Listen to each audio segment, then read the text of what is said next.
रोकने की ही क्रियाएं प्राणायाम की क्रियाएं हैं। धीरे धीरे जैसे जैसे व्यक्ति को इन्हें रोकना आता है, पहले तो व्यक्ति इन्हें रोकने की अभ्यास करता है, लंबे अभ्यास करता है।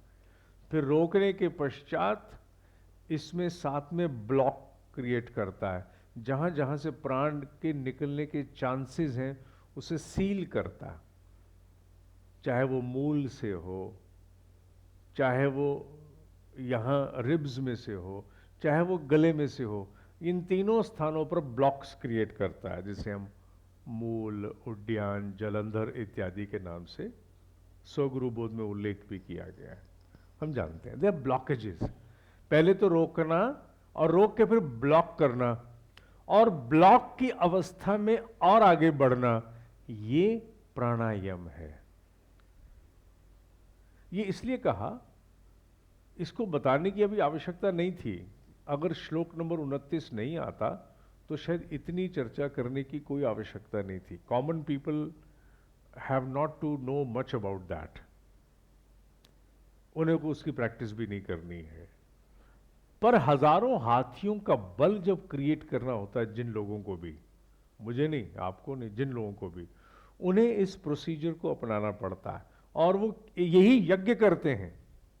इसे यज्ञ कहा गया। एक दूसरे में, एक अग्नि में दूसरी अग्नि की संभावना को झोंक देना, घी अग्नि की संभावना है और अग्नि अपने आप में संभव है। तो उस अग्नि में जब घी डालते हैं तो अग्नि प्रचंड होती है। उसी प्रकार प्राण में अपान, एक एनर्जी को दूसरी एनर्जी में फ्यूज कर देना, पॉजिटिव और नेगेटिव की फ्यूजन से ही तो बिजली पैदा होती है। तो शरीर में जो दो बिजलियां आपस में फ्यूज होती हैं, जो आग में घी डलता है, वो प्राण और अपान के नाम से जाना जाता है। प्राण और अपान इज अ नाउन, जैसे वाटर इज अ नाउन, एक पदार्थ है, नाम है जल, उसी प्रकार प्राण और अपान। समझाने तो ऋषि केवल यज्ञ चले थे, पर यज्ञ समझाते समझाते उन्होंने कहा कि एनर्जीज भी आपस में हर घड़ी यज्ञ करती हैं। केवल मनुष्य ही विचारों से यज्ञ नहीं करता, एनर्जीज भी आपस में यज्ञ करती हैं। एनर्जीज आपस में यज्ञ नहीं करेंगी तो कुछ नहीं होगा। ऑक्सीजन और हाइड्रोजन का यज्ञ नहीं होगा तो पानी नहीं बनेगा। यज्ञ की विराटता को समझाने की चेष्टा की गई है कि यज्ञ के कॉन्सेप्ट को भारतीय प्राचीन परंपराओं में कितना बड़ा स्थान दिया गया। हमारे यहां हर चीज को ही यज्ञ कहा गया है। यज्ञ के अतिरिक्त सृष्टि में कुछ नहीं, यहां हर चीज ही यज्ञ है। इतना प्रेरणा क्यों? इतनी प्रेरणा इसलिए समझाने की कोशिश की है, जब इस पूरे ब्रह्मांड का सिस्टम ही यज्ञ पर आधारित है, तो मनुष्य संकीर्ण क्यों हो जाए, मनुष्य नैरो माइंडेड क्यों हो जाए, मनुष्य भी उदारता के प्रति क्यों ना आगे बढ़े, मनुष्य भी अपने जीवन में विराटता को क्यों नहीं खोलता, मनुष्य भी अपने पुरुषार्थ के द्वारा एक नए यज्ञ की संभावनाओं को क्यों नहीं बढ़ाता। ये यज्ञ को समझाने के लिए, यज्ञीय जीवन को बढ़ाने के लिए अनेकों प्रकार से किया गया। इसीलिए हमारे यहां गायत्री को भी यज्ञ से जोड़ा गया है। बिना यज्ञ के गायत्री को किसी प्रयास से भी सफल नहीं माना जाता। विच मीन्स कि हमने सबसे पहला विवाह किसी का किया है तो किसका? हमने विजडम का यज्ञ से विवाह किया है। गायत्री यज्ञ का अर्थ क्या है? गायत्री माने wisdom, and we all know, अब तो धीरे धीरे पूरे विश्व में ये सब लोगों ने पढ़ना शुरू कर दिया है, knowledge is different than wisdom. Knowledge is different. You may be knowing many things, you may be learning many things, but wisdom is different. Wisdom is the ability to do justice with whatever you know for a rightful purpose. वो wisdom है। और wisdom जब तक कल्याण भाव से प्रयोग नहीं होगी तब तक वो wisdom नहीं है। नॉलेज का भी कल्याण तब तक नहीं होगा जब तक वो कल्याण भाव के लिए प्रयोग नहीं होगी। नॉलेज जैसे ही कल्याण भाव के लिए प्रयोग होती है वो यज्ञ कहलाता है। इसीलिए हमारे यहाँ गायत्री यज्ञ को सबसे बड़ा यज्ञ माना गया है। ओम भूर्भुवः स्वः तत्सवितुर्वरेण्यं भर्गो देवस्य धीमहि धियो यो न प्रचोदयात् स्वाहा। क्यों?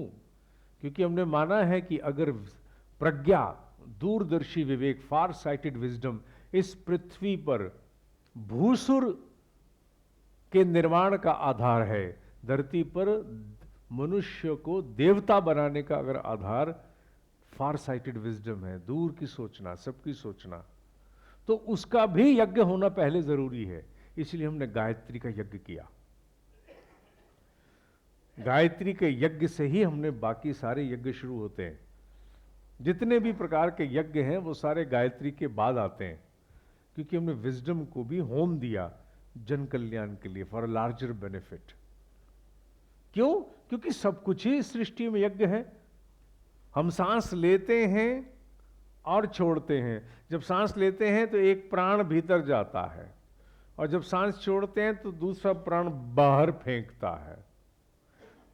तो इन दोनों प्राणों का यज्ञ नहीं होगा तो जीवन ही नहीं चलेगा। जिनका शरीर पार्थिव हो जाता है, निश्वास तो केवल दो लोग रह सकते हैं, या शव या वो जो शिवत्व को प्राप्त हो रहा है। उन दोनों के अतिरिक्त बिना श्वास के नहीं कोई रह सकता। या तो महायोगी जो शिवत्व में हो गया वो निश्वास रह सकता है क्योंकि वो प्राणायाम कर रहा है, और या फिर वो रहेगा जिसमें प्राण रहे ही नहीं। इन दोनों के अतिरिक्त संभव नहीं है। तो हमारे यहां इस प्राण और अपान की क्रिया को, इन दोनों ऊर्जाओं के एक दूसरे में समन्वय को बहुत बड़ा यज्ञ माना है।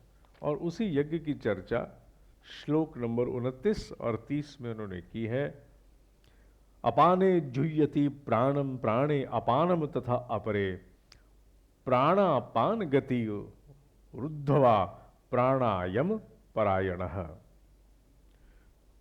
हालांकि इन्होंने 29 और 30 श्लोक को साथ में जोड़ा है, वो इसलिए क्योंकि उसमें प्राणायाम की साधना पर मनुष्य के आहार को भी साथ में लिया है कि जिसे प्राणायाम की ऊंची कक्षाएं प्राप्त करनी होती हैं, प्राणायाम के ऊंचे यज्ञ करने होते हैं, उसे भी निराहार रह करके ही आगे बढ़ना पड़ता है। चलो एक उदाहरण बीच में जोड़ देते हैं। मैंने हालांकि मेरा मन था कि उसे अभी उस उदाहरण को नहीं जोड़ें। ये प्राणायाम की चर्चा कुछ ज़्यादा ही आगे बढ़ रही है क्योंकि इसका सांसों से लेना देना है। मैंने पहले भी कहा कि जितने भी विषय यहाँ मैं पढ़ाता हूँ, आपका कल्याण 10%, मेरा कल्याण ज़्यादा होता है, क्योंकि मुझे भी उसी बहाने वो विषय पढ़ने को और जानने को और कुरेदने का अवसर मिलता है। मैं नहीं पढ़ाऊँगा तो मेरी सीमा उतनी ही रह जाएगी जितनी कूप मंडूक की होती है। क्योंकि मुझे पढ़ाना था और मेरे भीतर ये एक जिज्ञासा, जिजीविषा होती है, मैं और भी कुछ जानूं ताकि मैं शेयर कर सकूं। मेरी जिम्मेवारी है कि as a teacher I should try to know as much as I can so that I can share in my class. मैं वीडियोस देख रहा था और वीडियोस देखते हुए मैंने एक योगी की वीडियो देखी। हाथ लग जाती है जब आप ढूंढने जाओ तो। उस योगी की वीडियो में प्राण से जुड़ी हुई एक घटना है जिसका उल्लेख यहां करना बड़ा जरूरी है, ताकि आप इस श्लोक में से बहुत कुछ लेके जाओ। संस्कृत को पीछे छोड़ करके 1 मिनट के लिए इसके भाव को लेके जाओ। वो योगी कहने लगे कि वीडियो बहुत पुरानी नहीं है। उन्होंने कहा कि पिछले साल मैं यूरोप में एक साइंटिस्ट को मिला। उस साइंटिस्ट से जब मेरा परिचय कराया गया तो उन्होंने कहा कि ये नासा में काम करते हैं और स्पेस में जो एस्ट्रोनॉट जाते हैं उनकी हेल्थ पर काम कर रहे हैं, और ये हेल्थ पर काम करने के लिए मुझे लंबे समय से शोध के अवसर दिए गए हैं। ये विषय मैं इसलिए भी थोड़ा शोध कर रहा था क्योंकि टेक्निकल यूनिवर्सिटी में मेरा डिजिटलाइजेशन एंड हेल्थ पर लेक्चर भी था यूनिवर्सिटी में अभी एक हफ्ता पहले। उन्होंने कहा कि जो शोध हमने किया है, नहीं, योगी ने सवाल किया तो आपके शोध के अनुसार, क्योंकि लोगों को स्पेस में तो कई बार 4-4, 6-6 महीने रहना पड़ता है स्पेसशिप में, तो आप लोग क्या करते हो, उनको एक एक आदमी पर एक एक अटैची बांध के देते हो दवाइयों की? उन्होंने कहा नहीं, स्पेस में हमने एक अल्ट्रा मॉडर्न टेक्नोलॉजी खोजी है जिसमें हम उनको कोई दवाई दे के नहीं भेजते हैं।